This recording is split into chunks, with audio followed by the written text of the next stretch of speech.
Good morning everyone. कैसे हैं आप सब? उम्मीद करती हूँ कि आप सब अच्छे होंगे और आपने दशहरा और नवरात्रि भी अच्छे से एंजॉय किया होगा। अब आपको जैसा कि पता है आपके हाफ ईयरली एग्जाम्स खत्म हो चुके हैं। अब हम पढ़ाएंगे आपको PT2। PT2 में एक चैप्टर मैं आपको पहले भी पढ़ा चुकी हूँ। हाफ ईयरली के पहले भी आपका PT2 का एक चैप्टर व्याकरण में कंप्लीट हो चुका है। आज मैं आपको दूसरा चैप्टर पढ़ाऊंगी, कारक। कारक में देखिए, कारक पहले हम देखेंगे कि कारक किसे कहते हैं। कारक की परिभाषा होती है वाक्य में प्रयुक्त संज्ञा या सर्वनामों का वाक्य की क्रिया के साथ जो संबंध होता है उसे कारक कहते हैं। यानी कि कारक वो होते हैं जो संज्ञा और सर्वनाम का संबंध क्रिया के साथ बताते हैं, उसे हम कारक कहते हैं। फिर से ध्यान से सुनना कि वे शब्द जो संज्ञा और सर्वनाम का संबंध क्रिया के साथ बताते हैं उसे हम कारक कहते हैं। ठीक है, आइए अब देखते हैं कि परसर्ग या कारकीय चिन्ह क्या होता है। परसर्ग या कारकीय चिन्ह जो है वो होता है आपका कि कारक को सूचित करने के लिए, यानी कि कारक को बताने के लिए संज्ञा या सर्वनाम के आगे जो चिन्ह लगाए जाते हैं उन्हें हम परसर्ग या कारक चिन्ह कहते हैं। लिखा है ना, वाक्य में प्रयुक्त संज्ञा, सर्वनाम तथा क्रिया के बीच के इस संबंध को हिंदी में प्रायः हम कैसे यूज करते हैं? ने, से, को, में, पर आदि परसर्गों से दिखाया जाता है। इन्हीं परसर्गों को कारकीय चिन्ह कहते हैं। जैसे आप ऊपर के सेंटेंस में देखिए, मदन ने मीरा को किताब दी। यहाँ पर जो ब्लैक कलर से लिखा हुआ ने, को और दी, ये क्या है? यही हमारे परसर्ग, विभक्ति या फिर कारक चिन्ह कहे जाते हैं। विभक्ति तो आपने संस्कृत में आपने विभक्तियां तो पढ़ी ही होंगी, उसे ही हम आप परसर्ग, विभक्ति या फिर कारक चिन्ह कहते हैं। अच्छा, कारक के मुख्य जो होते हैं वो 6 भेद होते हैं। कितने होते हैं? मुख्य 6 भेद होते हैं और उन सबके चिन्ह भी निर्धारित हैं। आइए हम देखते हैं कि कारक के वो मुख्य 6 भेद कौन कौन से होते हैं। इसमें है कर्ता कारक। कर्ता कारक कौन होता है? क्रिया को करने वाली संज्ञा। जो कर्ता यानी कि किसी कार्य को करने वाले को हम कर्ता कहते हैं। यानी कि जो कार्य को करता है उसे हम कर्ता कहते हैं, उसी से कर्ता कारक बना है। सेकंड है कर्म कारक। जिस संज्ञा पर क्रिया का प्रभाव या फल पड़ता है उसे हम कर्म कारक कहते हैं। ठीक है, यानी कि जो भी क्रिया है, जो भी संज्ञा है, उस पर क्रिया का जो प्रभाव पड़ता है उसे हम कर्म कारक कहते हैं। जैसे कर्ता कारक का एग्जाम्पल मैं आपको देती हूँ कि राम ने रावण को मारा। यहाँ पर क्या कार्य हो रहा है? क्रिया कौन सी हो रही है? मारने की। अब मारने का कार्य कौन कर रहा है? राम। कौन कर रहा है? राम। तो राम यहाँ पर क्या है? कर्ता कारक। ठीक है, दूसरा हो गया कर्म कारक।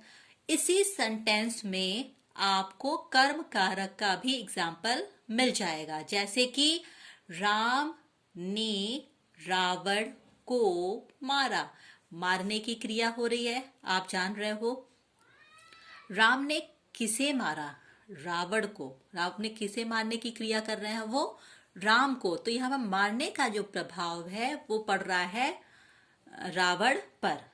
सॉरी, राम जो है यहाँ पर रावण को मारने की क्रिया कर रहे हैं, यानी कि जो राम ने रावण को मारा, इस सेंटेंस में मारने का जो इफेक्ट है, प्रभाव है, वो किस पर पड़ रहा है? रावण पर पड़ रहा है। तो ये होगा हमारा कर्म कारक। ठीक है। थर्ड है आपका करण कारक। तो करण कारक क्या होता है? वह संज्ञा जो क्रिया को करने में साधन बने। इट्स मीन कि जिससे क्रिया को किया जाए उसे हम करण कारक कहते हैं। अब आपको इसी सेंटेंस में जो मैंने आपको बताया, राम ने रावण को मारा, इसी सेंटेंस में मैं और आगे ऐड करके बताती हूं कि उसमें करण कारक भी है। राम ने रावण को तीर से मारा। ठीक है। अब देखो आप, राम ने यानी कर्ता ने रावण को, कर्म को तीर से मारा, यानी कि करण से मारा। करण का मतलब हो गया, करण कारक का मतलब कि जिससे क्रिया की जा रही है। तो मारने की क्रिया यहां पर तीर के द्वारा की जा रही है, तो ये होगा आपका करण कारक। ठीक है। इसके चिन्ह मैं बताऊंगी आपको अभी आगे, तो अपने आप आपको समझ में आ जाएगा। फोर्थ होता है आपका संप्रदान कारक। संप्रदान का मतलब होता है किसी के लिए जब कोई कार्य किया जाता है, और किसी के लिए कार्य किया जाए या किसी को कुछ दिया जाता है, उसे हम संप्रदान कारक कहते हैं। जैसे कि पिताजी माताजी के लिए साड़ी ले आए, यहाँ पर पिताजी माताजी को साड़ी देने का कार्य कर रहे हैं, तो यहाँ पर संप्रदान कारक होगा। ऐसे ही होगा जैसे कि गुरुजी के लिए फल लाओ, तो यहाँ पर गुरुजी को फल देने का कार्य किया जा रहा है, गुरुजी के लिए फल, गुरुजी को फल दिया जा रहा है, इसलिए ये आपका संप्रदान कारक होगा। ठीक है। फिफ्थ आपादान कारक, जिस संज्ञा से अलग होने का भाव प्रकट हो। आप इतना बस दिमाग में बैठा लो, अपादान, अ से अपादान और अ से अलग होना, यानी कि जिस सेंटेंस में अलग होने का भाव हमें दिखाई देता है उसे हम अपादान कारक कहते हैं। जैसे कि बिल्ली छत से कूद गई, वो क्या हुआ? बिल्ली छत से अलग हो गई, तो ये अपादान कारक है। गंगा हिमालय से निकलती है, गंगा हिमालय से अलग हो रही है, तो ये अपादान कारक है। पेड़ से पत्ते गिरे, पेड़ से पत्ते जो हैं वो अलग हो रहे हैं, तो ये हमारा अपादान कारक है। आ से अपादान और आ से अलग होना, जहां पर अलग होने का भाव होता है वहां पर अपादान कारक होता है। ठीक। सिक्स्थ देखिए आप, अधिकरण कारक, जो संज्ञा क्रिया के घटित होने का आधार बने, यानी कि जहां पर क्रिया जो है वो घटित होती है, जहां पर क्रिया हुई उसे हम कहते हैं अधिकरण कारक। जैसे गेंद जो है वो, गेंद कुएं में गिर गई, अब गिरने का कार्य हुआ, क्रिया क्या हुआ? गिरने का। तो गेंद कहां पर गिरी, किस स्थान पर गिरी? कुएं में। सड़क पर बहुत भीड़ है। ठीक है। तो यहां पर जो क्रिया हो रही है वो कहां पर हो रही है? सड़क पर। तो ये क्या है आपका? अधिकरण कारक। अब देखिए, कुछ विद्वान इन 6 कारकों के अलावा निम्नलिखित 2 कारकों को भी कारक मानते हैं। 6 तो थे ये मुख्य, लेकिन 2 कारक और है, तो कुल मिलाकर 8 कारक मान लो आप इसमें अगर क्वेश्चन आता है तो आप कंफ्यूज मत होइएगा, अगर ऑप्शन में 8 है तो 8 पर ही टिक करेंगे। ठीक है। संबंध कारक। संबंध कारक क्रिया से संबंध न बताकर 2 संज्ञाओं के बीच के संबंध को बताने वाला संबंध कारक होता है, जिसमें क्रिया से कोई संबंध नहीं बताया जाएगा, बल्कि उसमें जो 2 संज्ञाएं होंगी सेंटेंस में, उनमें संबंध बताया जाएगा। जैसे सरला का भाई इसी कक्षा में पढ़ता है, तो यहाँ पर सरला का संबंध जो है, भाई का संबंध सरला से बताया जा रहा है।